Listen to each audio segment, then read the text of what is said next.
Hello बच्चों, आज का हमारा सवाल है 10 किलोग्राम, 20 किलोग्राम एवं 30 किलोग्राम द्रव्यमान वाले तीन पिंडों का द्रव्यमान केंद्र बिंदु 0,0,0 पर है।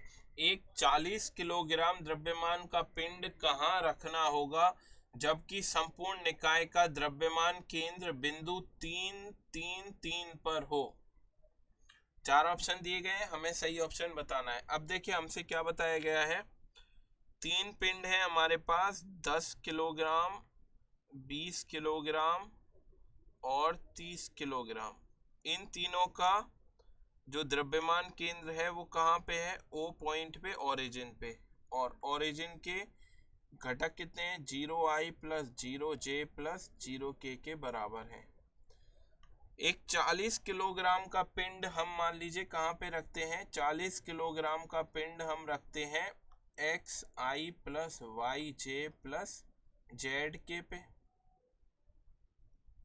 इस पिंड को रखने के पश्चात क्या होता है आपका? ये हमने zk पे रख दिया है। इस पिंड को रखने के पश्चात हमारा जो पूरा ये निकाय बना है इसका द्रव्यमान केंद्र कहाँ पे आ जाता है? 3i 3j प्लस 3k पे आ जाता है। यही हमें बिंदु दिया गया है। तो अब देखिए हमारा द्रव्यमान दो पिंड हो गए। अब 10, 20 और 30 को मिला के हम क्या मान सकते हैं? 60 किलोग्राम का एक पिंड मान सकते हैं और दूसरा पिंड है हमारा 40 किलोग्राम का। 60 किलोग्राम वाला पिंड रखा हुआ है हमारा 0i plus 0j plus 0k पर, और हमारा 40 किलोग्राम वाला पिंड रखा है xi plus yj plus zk पे। और दोनों का द्रव्यमान केंद्र कहाँ पे है? 3i plus 3j plus 3k पे। तो हम अपना फॉर्मूला लगा सकते हैं। xcm का फॉर्मूला या द्रव्यमान केंद्र के x घटक का फॉर्मूला देखें हम, तो xcm क्या होगा हमारा? m1 x1 plus m2 x2 बटा m1 प्लस m2 के बराबर होगा।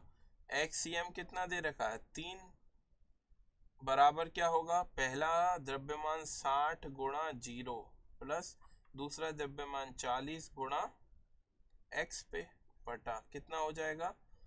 60 प्लस 40, 60 और 40 100 गुणा 3, 300 बराबर कितना आ जाएगा? 40 x के बराबर आएगा। तो x का मान कितना आ गया? 7.5 आ गया। ये x का मान हो गया। इसी प्रकार से अगर हम YCM को देखें तो क्या होगा? M1 Y1 plus M2 Y2 बटा M1 प्लस M2 होगा। YCM कितना दे रखा है हमें? 3 बराबर M1 60 गुणा Y का मान 0 प्लस 40 गुणा Y दे रखा है इसका मान, और बटा 100।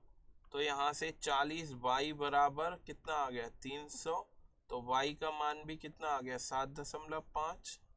और इसी प्रकार z का मान भी हमारा कितना आएगा? 7.5 ही आएगा। तो हमारा कौन सा पॉइंट है? अगर हम 40 किलोग्राम द्रव्यमान को 3 किस पे रखें? 7.5, 7.5, 7.5 पे रखें तो हमारा निकाय का द्रव्यमान केंद्र 3,3,3 पर होगा। हमारा बी ऑप्शन करेक्ट होगा। आशा है आपको सॉल्यूशन पसंद आया होगा। धन्यवाद।